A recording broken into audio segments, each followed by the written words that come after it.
Hello, we are super excited here to start our very first Heart Glow uh, podcast.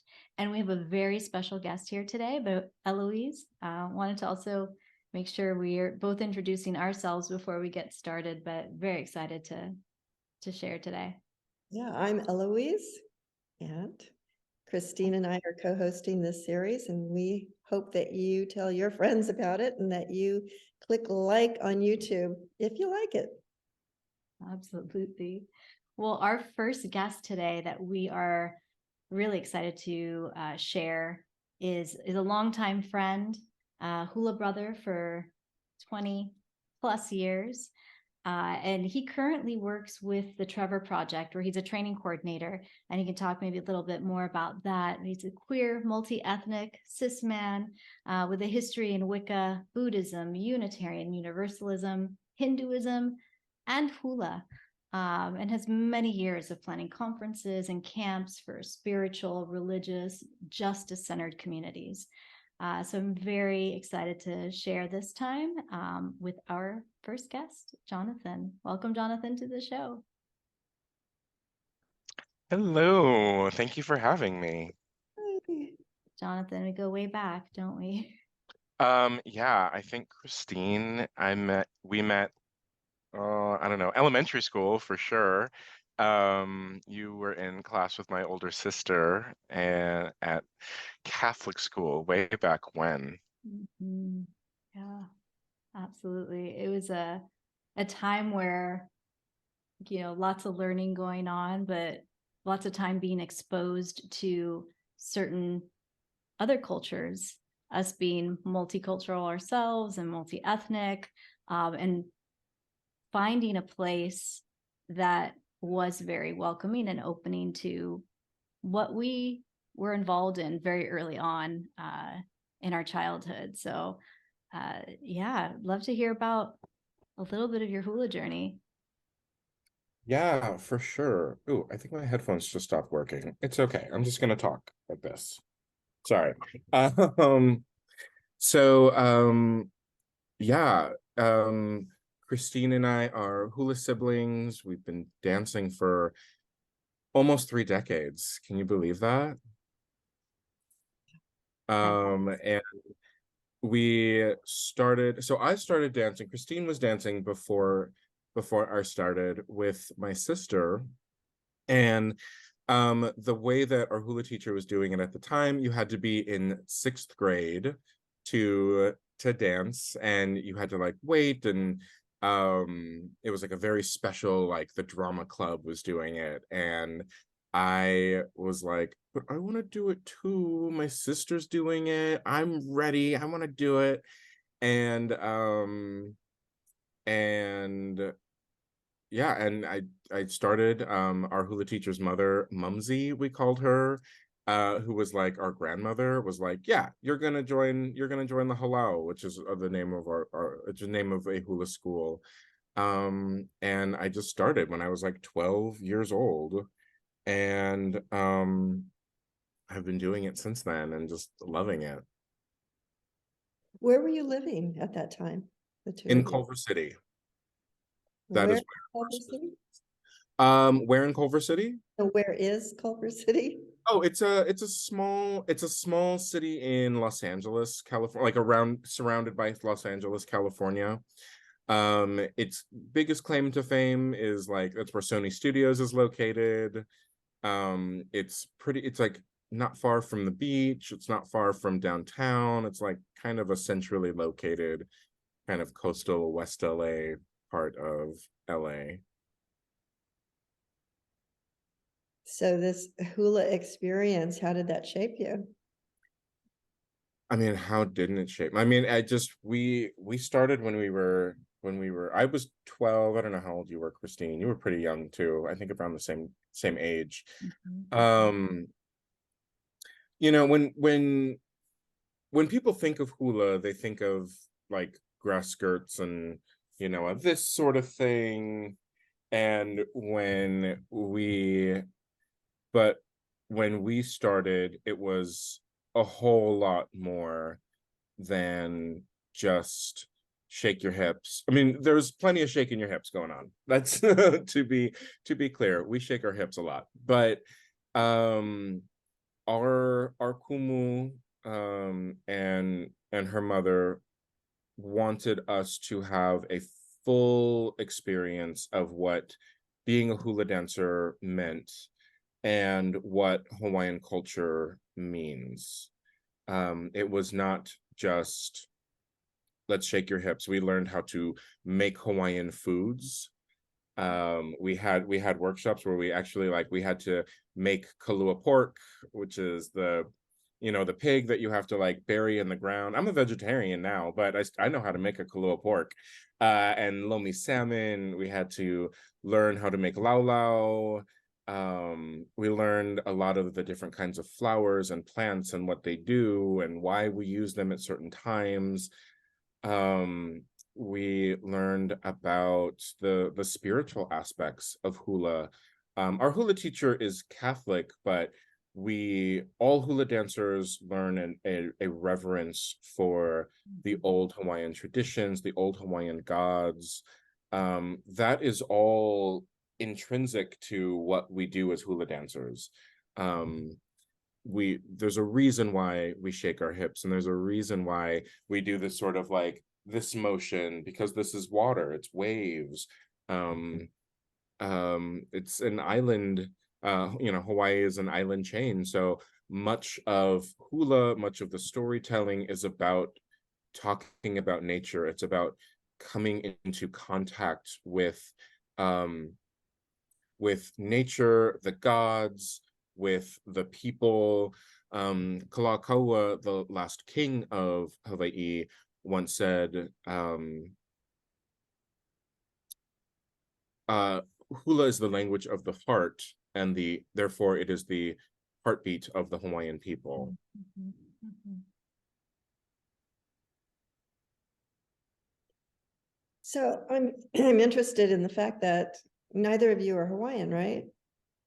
That is correct. We are not Hawaiian. I'm very clear about that too. No, I'm not. I'm just yeah. wondering, were you what is your ethnic background, if you don't mind my asking, and how did that play into your developing this whole, it's like you're adopted into this whole Hawaiian culture and history, and it's so beautiful. And what does that do to your own ethnicity, your own cultural backgrounds? That's a great question. So my mother is Chinese and my father is Black Creole and Caribbean. So I have sort of this island vibe and island culture as it is, because my grandfather is from Turks Island. And I do have a islander look. I have a kind of a Hawaiian look. When I go over there, people think that I'm Hawaiian all the time, and I am pretty open about the fact that I'm not Hawaiian. I know I just look like it. Because I don't want to step on anyone's toes. I don't want to take away from or to I'm not looking for monetary gain from being a hula dancer. What is important to me is that this is something we're learning and we want to share the culture and give back to the culture. We do very little without permission from our hula teacher. Anytime, especially if it comes to public performances, we need to have a very clear understanding and explanation for what it is we're doing and why it is we're doing it. And even if it's not something that we're communicating to audiences or communicating to, if we're teaching a lesson or something like that, we still have that understanding in our minds. If somebody comes up to us and says, well, how do you know about any of this stuff? We can tell them. And that includes telling at least some of our genealogy, going back to our hula teacher, her hula teachers, her family, how far they go back. And it's interesting, you said the word, you said you were adopted into this culture and into this family, and we literally do use that word. Actually, in Hawaiian the word is hanai, which was an older Hawaiian tradition in which a child was adopted by another family to be raised in the culture. This was really common, particularly in the culture with the ali'i, the chiefs, the ruling class, the monarchy would adopt a younger child to be raised by another member of the monarchy in order to be brought up in not only the Hawaiian cultural traditions, but also what it means to rule, what it means to be ponimo'i, the people who rule, the guardians or the protectors of the islands. Christine, did you want to add anything? Since I did Yeah, I think save a lot of your part of it for when we interview you, Christine, but if you wanted to say anything to. Yeah, I think, what's interesting is being a part of several cultures it was very open in the family that we grew up dancing in. I mean, part of it was learning out of their living room and dancing in the backyard and dancing for family parties. And so it is interesting to kind of think back around a family that also was responsible, not just for teaching us, and because we were curious children that say like, hey, can we learn more? What does that mean? So I do feel like there was definitely a development piece of that. They helped raise us in the same way that when I consider myself, even though I'm not blood quantum Hawaiian, I think of myself as Salvadoran, as have a European heritage, but also Hawaiian, even though there is no quantum blood there.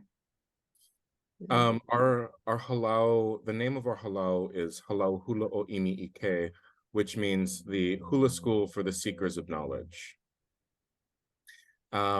Because way back when, so our hula teacher, our kumu, she didn't want to teach. She thought that she was going to put all of that behind her. Right. And our hula sister Cheryl and Christine and Christine's sister Angie were just like, what's this teacher doing? Like because she taught at our elementary school, and she was practicing in the dance room, and Christine and Cheryl was just like, I want to learn this. What are you doing? I want to learn this too. And that's how it started with Christine and Cheryl and Angie, just learning from her, because it is our kumu understands her duty and her role as a hula teacher and as a member of the ali'i class. If somebody asks to learn something, you have to teach it. And that was really important for her.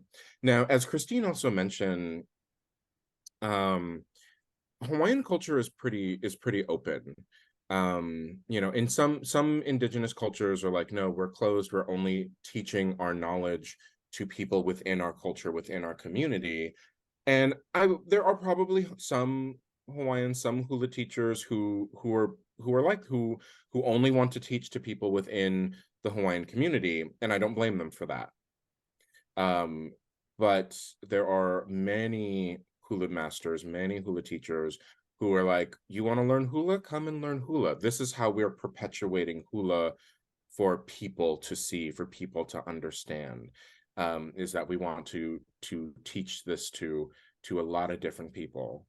And for me, what's important is that we don't just learn the dance, and we don't just learn the steps and the hand motions. We have to learn all of it. We have to learn the history.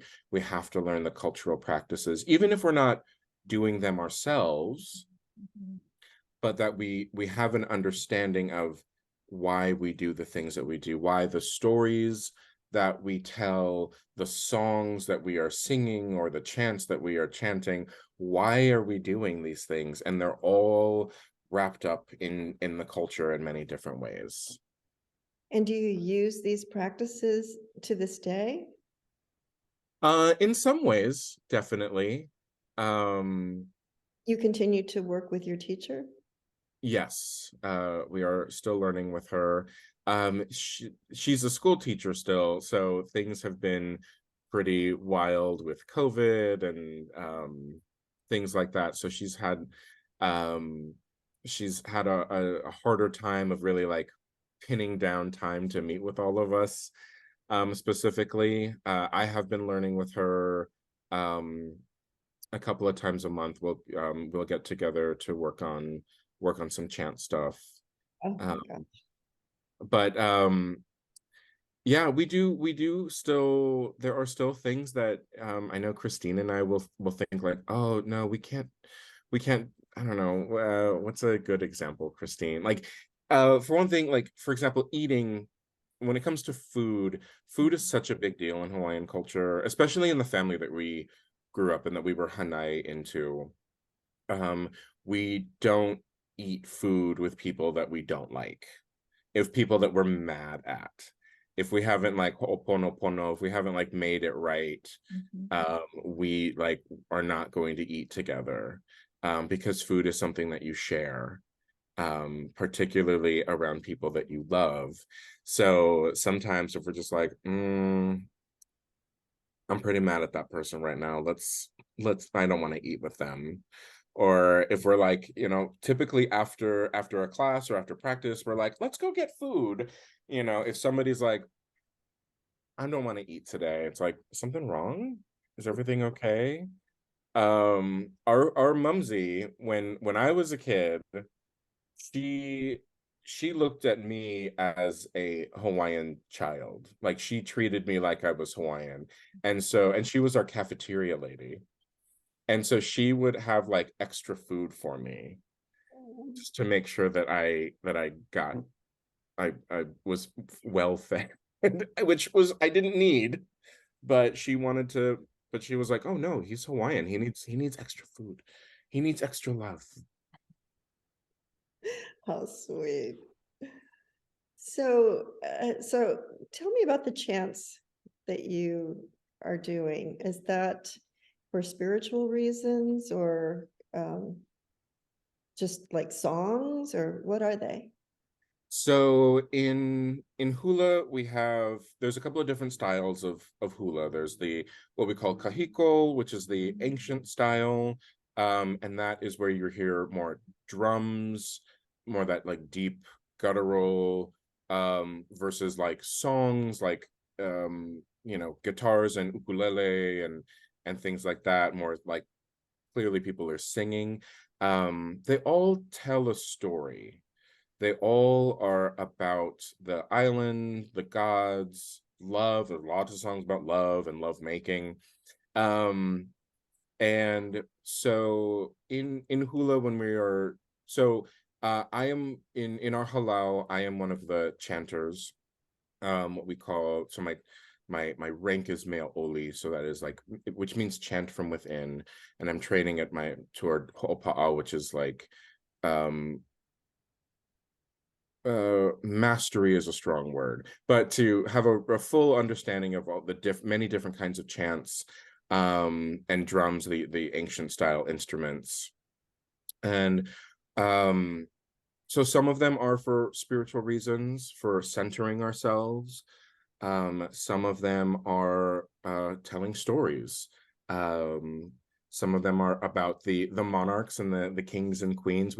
One of the last shows that we did was actually about the ali'i, and the praise chants, or the name chants of the ali'i, and glorifying the work that they did in the Hawaiian Islands. So some of them, as I said, they are for spiritual reasons, for grounding and centering, or pule, which means prayer. So there's oli pule, which are prayer chants that are done to um start a hula show, or to bless an area that we're going to be using. Um, I went to Hawaii in April of last year, not last year, last April. um, and before I went, I met with our kumu, and I was like, okay, if I'm gonna go to, say I'm going to a specific place, what are some of the protocol that I need to follow? When Christine and I when we do shows, somebody goes to the beach to collect seawater, which we do a ceremony called pikai, which is cleansing an area. Pikai is also something we can do for ourselves. We can go to the beach and we can it's a bathing ritual. It's a cleansing ritual. And so what I do when I go to collect the salt water, I really do it up. I'll get out of my car and I'll start chanting. Once I get out of the car, walk down to the sand and chant on the sand, and then get down to the water and wait for the ho'olona, which are the signs or omens. So the wind has to blow in just the right way. A bird might float by in just the right way. You have to look for a good sign. I haven't seen a bad sign yet. Crossing fingers. And then we collect the salt water and bring it back.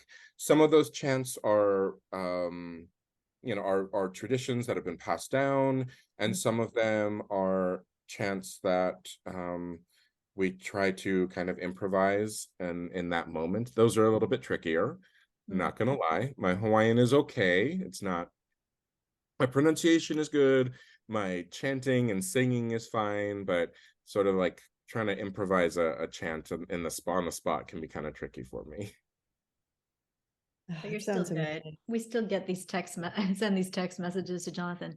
What do I need to chant before I pick this? Or what do I need to do before I ask permission? Even asking permission before you mentioned it from our teacher, but before you take a stage, even asking permission to enter onto that stage. So there is a lot of this humility, but also reverence for where this came from and the culture and the traditions tied to them, so that we don't hear ancient voices coming haunt us in our dreams and people yelling at us from beyond. Yeah, we want to avoid that. So sometimes, we'll do what's called an olipale, which is a protection chant. We ask Laka, the goddess of Hula, to protect us, to bless the stage, that we do the right thing, that our hula is good and righteous, and that we are performing not just for each other, but for the audience, for our kumu, for the kupuna, who are the ancestors. Although we are not Hawaiian, we still, our ancestors, our kupuna, still play a really big role in who we are. Our kumu's father was Irish, and he was not Hawaiian, but he was very supportive of her hula, of her culture, and he still played a very big role in her development as a hula teacher. Beautiful. Thank you so much for sharing that. I never knew anything about hula. Sorry. Got TV on my mind. I never knew anything about it. And what you've shared is just so beautiful. I just kept feeling like, oh, my heart is opening, just hearing about it and hearing about the devotion of you as children and as adults, and the dedication of your teacher. It's just amazing. It's fantastic. So one of the so coming back to the trip that I just did to Hawaii in April, one of the things, so my kumu had asked me to write a chant. That's just part of my training as a ho'opa'a. And so she said, well, I want you to pick something to write a chant about. And at first I was like, okay, what if I write a chant about, one of the palaces or something having to do with the ali'i. And then for some reason, there was something in my mind that said, oh, I should write a chant about the fish ponds. So in Hawaii, especially pre-colonization, there was a tradition of building these fish ponds to harvest fish, and they would small fish would swim into walls, rock walls, and they would feed them and they would grow, and this was a way that they could harvest fish. There was also a couple of different styles. There would be some where they would have a fish pond with taro growing in them, which is a really important food crop in Hawaii. So I was like, okay, I'm gonna like I'll write a chant about these fish ponds, and our kumu was like, yeah, that sounds good. I want you to like dive into that. So it just so happens I was going to be taking this trip with my partner, and I was like, okay, well let's go visit a fish pond. And we were just like, all right, just we found one. It was like 4 o'clock in the afternoon. We were like, all right, let's just go check it out, see what it's like. So we get there, and we have to like go through a gated community. We had to like pass a basketball court. It looked like we were parking at a park. It was kind of a weird spot, but like it's very Hawaiian. Oh, just right off the bat, that's very Hawaiian. And we get to this fish pond. I think it was called Pa'ayao. I need to figure out. I will let you know if that is the correct name for it. So we get there, we're kind of looking around. There's a fence. So there's a group of people that have been restoring this fish pond, and we see this small group of people kind of leaving the fish pond, and they saw my partner, and they're like, oh, can we help you? What you doing here? And I said, hey, I'm a hula dancer and a chanter, and I'm writing a chant about a fish pond. So I just wanted to like come and look at it. And they said, oh, well, we're actually closing for the day, and then there was a really lovely woman in the back seat of this truck. She said, oh, you know what? I'll help you.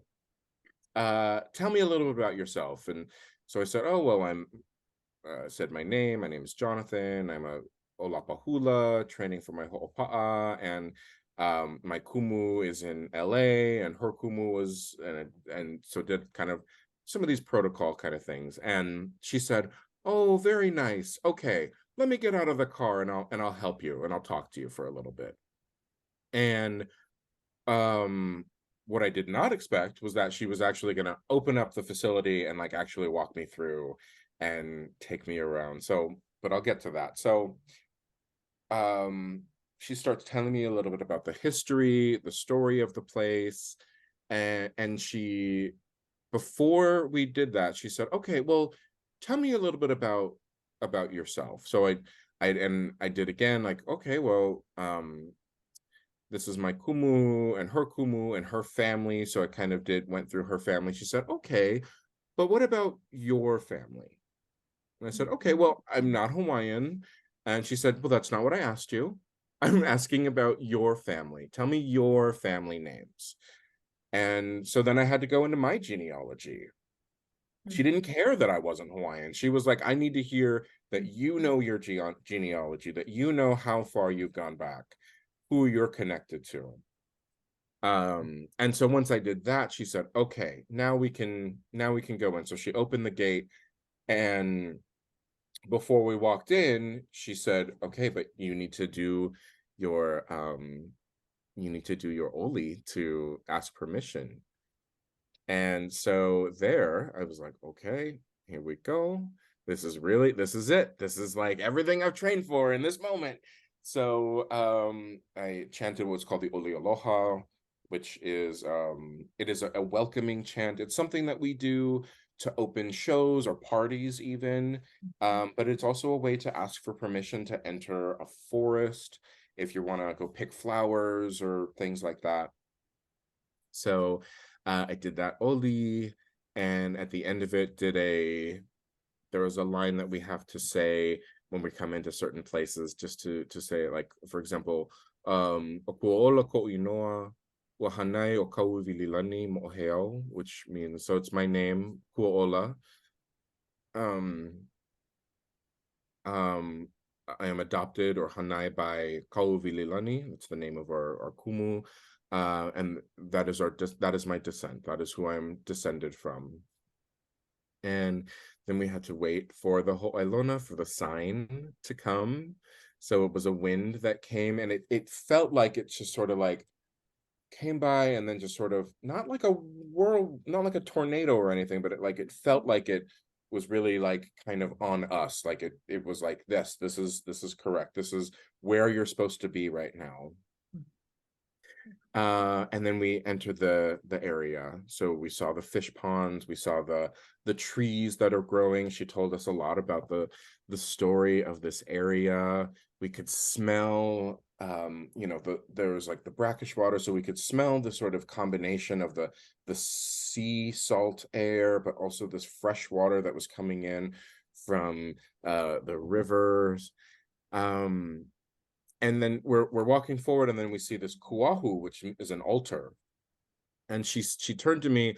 I don't remember the word in Hawaiian for offering, but I knew what she said it to me, and I was like, oh, well, no, I didn't expect to be making an offering for the kuahu. She said, oh, it's okay, I got bananas for you. So she comes back with the bananas, and she said, okay, I want you to make the offering on the kuahu, which is not something I had done yet. And she said, oh, it's all right, you can do a homai or something that all hula dancers would know. And so I made the offering, we placed it on the kuahu, and she said, great, now, and she handed me and my partner bananas. She said, now you have to feed the fish. You place the offering on the kuahu, now you need to actually give it to the fish. So that's what we did. We walked up and down this rock wall, this kuapa, and fed the fish, and they came and they ate, which I was really nervous they weren't going to eat the bananas. I was like, oh no, I hope they eat it. That must be a bad sign if they don't eat the bananas. But they did. They Didn't even know fish ate bananas, but yeah, I that's know. great. Only in Hawaii, maybe. So we fed these fish, and we talked about it, and I really like took it in with all of my senses, what feeling the rocks, the earth, the water, the trees, smelling it, what it looked like, the sounds that I heard, which were included the birds or the manu, the sounds of the water, the wind. It's really a full body experience when you're taking in some of these things. And so and then when we were finished, so we're still like we're kind of packing things away. She pulled out some maps for us, and I looked at there was like a box, like a storage shed kind of thing, and she opened it up, and it was covered in lizards. I don't know if I told you about this part, Christine.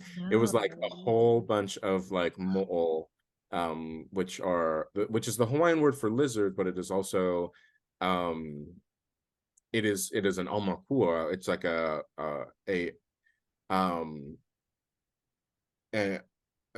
shape or a form that our ancestors take. Is in the lizard. So and there were all these mo'o all over the place, and I was like, uh-oh, this is a good sign, but it's still like, oh, spooky, all these lizards. Also, I have lizards. I'm a lizard owner. And then as we're wrapping up, we're about to leave, and then this gentle rain comes. Which our mumsy's name was Kanoelani, which which means the heavenly mist. And rain in Hawaii is really weird. It rains all the time, but there's some times where it rains and it feels like it's sunny, and it seems like you're the only person getting rained on. And this was that kind of rain, and that the whole time there culminated in this rain, which felt like it was our mumsy saying like this was right, this is where you were supposed to be and doing this work. Yeah. Such a blessing. Wow. So beautiful when she does appear in her different forms and her different methods, and to each of us. It's interesting that you, I mean, if you talk about this idea of all of your senses and feeling it on very different levels, like how you talk a little bit more about how this culture, these practices have affected other areas in your life, like taking that into your daily work, and what some of these skills, even though we didn't know they were skills that were being taught to us, how they've affected you. Oh my gosh, I don't know. It's kind of hard to put into words. It is. I think so. Some of the things. So I think one way for me is thinking about the Hawaiian state motto is "Ua mau ke eo ka'aina I ka pono." The life of the land is preserved in righteousness. Mm. And that's a really big thing in Hawaiian culture, is that we act righteously with each other, that we act right with each other. Israel Kamakawiwo Ole, who's one of my favorite Hawaiian singers, he would say, being Hawaiian means not stepping on each other's toes. And so I think it goes for all cultures and all people, but it to me it's really important, like, to act in a righteous way, to be fair with each other, to be kind to one another, to share with one another. There are many Hawaiian stories and mythologies about the consequences of not sharing food with your neighbors, the consequences of not sharing with the gods, sharing with the deities, especially Pele, the goddess of volcanoes. There are many stories of, like, her appearing as an old woman, and when people don't, and you know, people who are like cooking, or maybe they're driving, and she asks for a ride. If you don't offer her a ride, she will cause some damage to your car or to on your trip. If you don't offer her food or offer food to other people, it is considered incredibly rude. One of the great cycles of Pele, one of the great stories of Pele, is her ongoing battle with the pig god Kamapua'a. And it all started with, she's cooking with her family outside of the volcano, and this man comes up, this kind of hairy, gross guy comes up, and he's like, give me some food. And she's like, no, you don't get any. And that just starts this whole cycle of, like, him chasing her throughout the islands, splitting the big island of Hawaii into two, like her domain and his domain. It all started with, she refused him any food. I mean, food is a All right. sure. Cheers. Yeah. Tea time. Peter. So when Christine was talking about you, giving a little bit of a glimpse of you, and I was thinking, oh my God, you wear a lot of hats, right? Yeah. And the thing that stood out to me immediately was the magical practice as well. But also, and I don't know if you mentioned it, but I understand that you have done a lot of community building. And so if you could speak to that as well.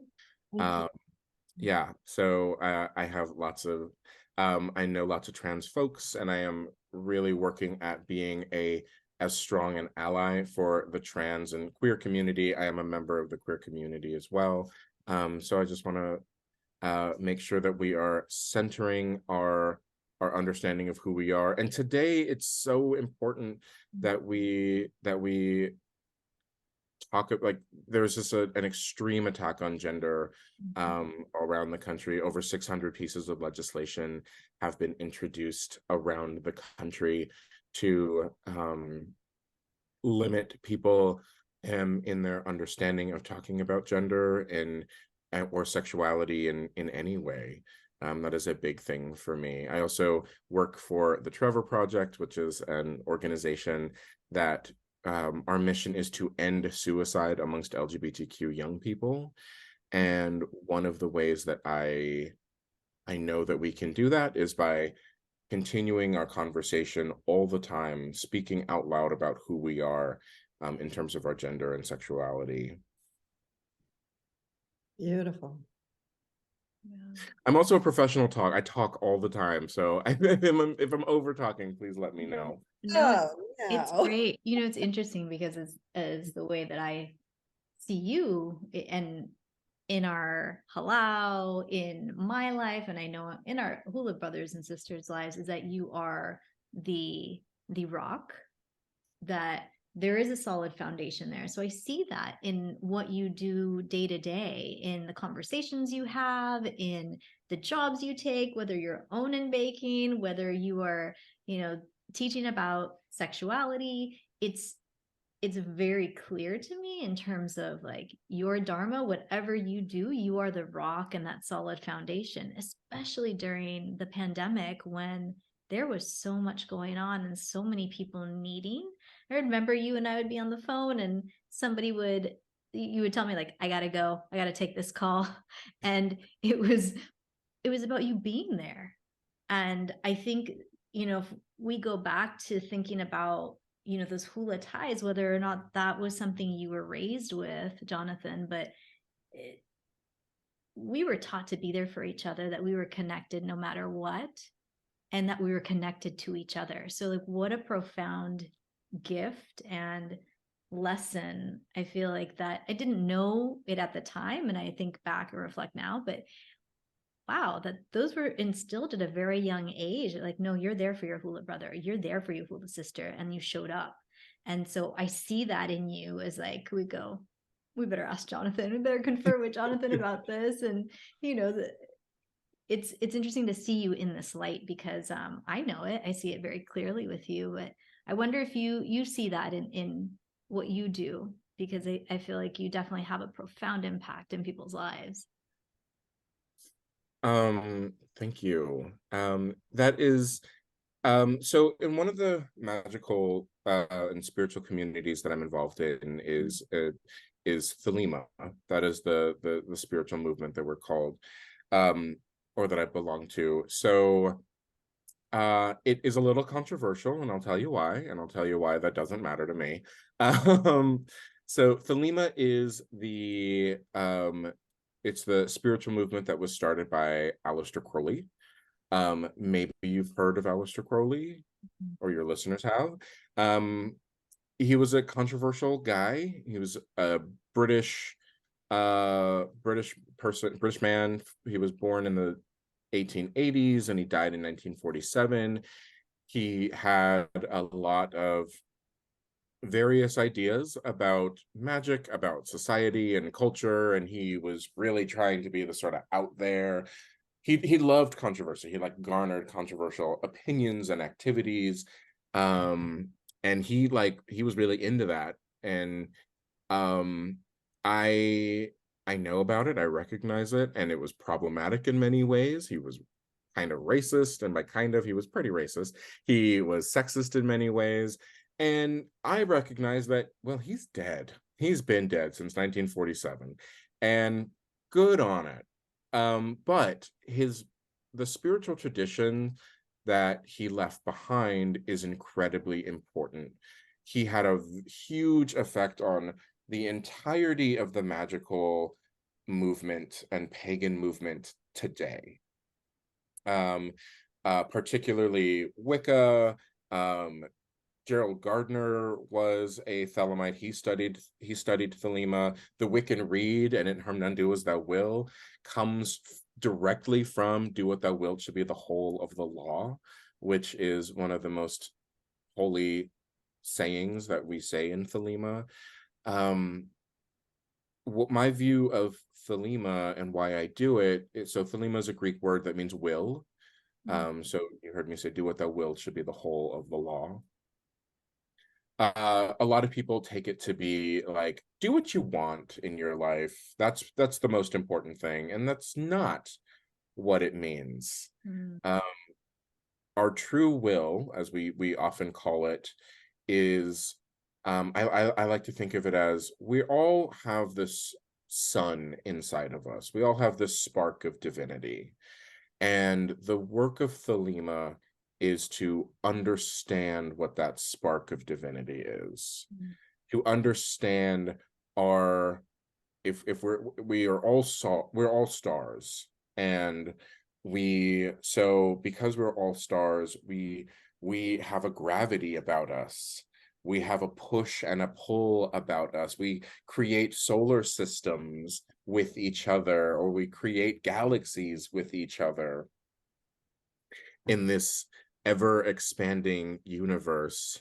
And so the work that we are doing as Thelemites is that we understand that true will, that purpose, that what our God power, I like to say it. So we all have like this God spark. We have to find out what our God power is.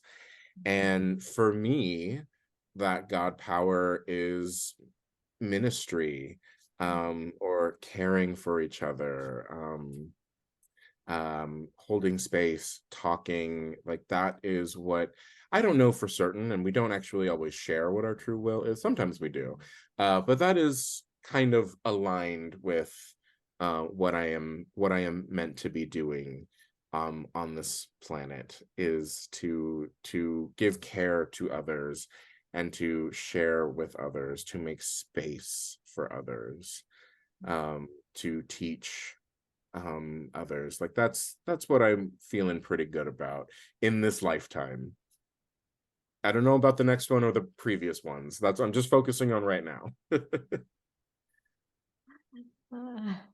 I'm thinking that we're going to have to invite you to come back to join us, because there are so many other things that I wanted to ask you about, including your baking abilities, your whole, what you were talking about with food and rituals with food. Yeah, all of that and more. I'm sure there's more. Oh my God, I would As love an to. activist. Yeah, fantastic. Okay. Yeah, I mean, So, I could keep going. I could keep going, and I would love to. I would, you know, I think it's important to, I'm not trying to turn the world into Thelemites or into Unitarian Universalists or to Wiccans or hula dancers.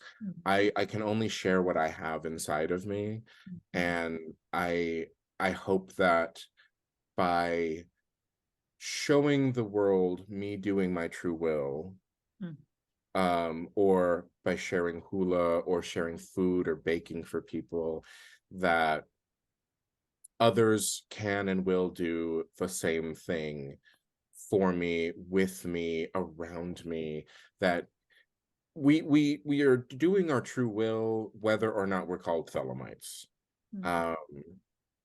We are doing our true will when we are doing something for humanity every day.